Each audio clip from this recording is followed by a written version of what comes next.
Independent vectors. Here are your priming questions.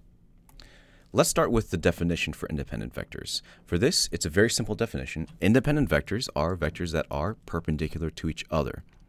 Now, this has a really great significance for us, and what this means for us is that they do not impact each other, which allows us to have separate variables for both our x and y axes in most cases, but for any vectors that are independent of each other that are at 90 degrees. And so when we're working out problems that are in two dimensions, where we have an x and y axes, we need to keep the variables separate for our equations. And what I do want to quickly mention is these axes are not limited to just the x and y. We can rotate this, so if we were working on an inclined plane or whatever frame of reference we wanted to, as long as our axes that we choose are perpendicular to each other, they will be independent of each other. And this is just for 2 dimensions. We could even move this into 3 dimensions, and we could have an x, y, and z axis, and they would all be independent of each other because they are perpendicular to each other. So as a quick note, we need to talk about gravity and where it goes for our problems.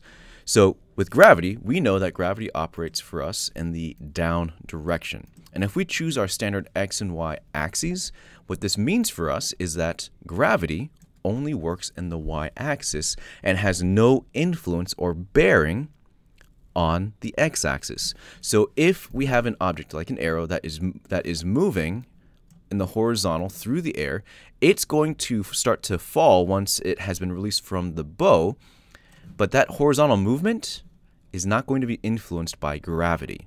It will be influenced by air resistance and friction, but for the most part, we're going to be ignoring those.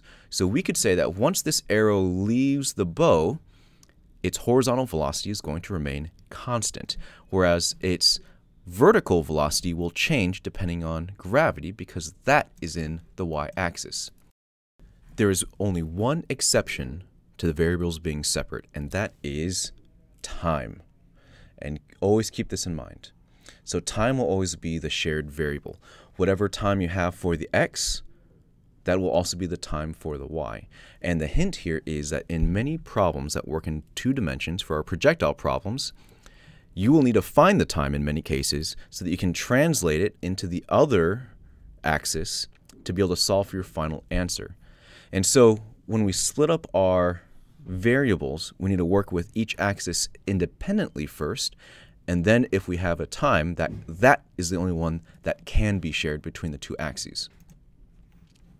For the steps to work out these problems, it's actually very similar to our one-dimensional problems in that we begin by listing out all of our variables. And what you need to keep in mind is that there are going to be some variables that are given indirectly.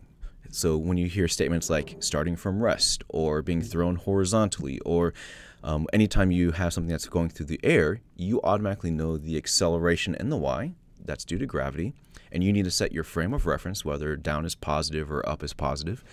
But be careful of the variables that are given indirectly. From there, once you have listed out your variables separately, you'll see where you can work, and then once you start finding your unknown variables, you will be able to solve the problem.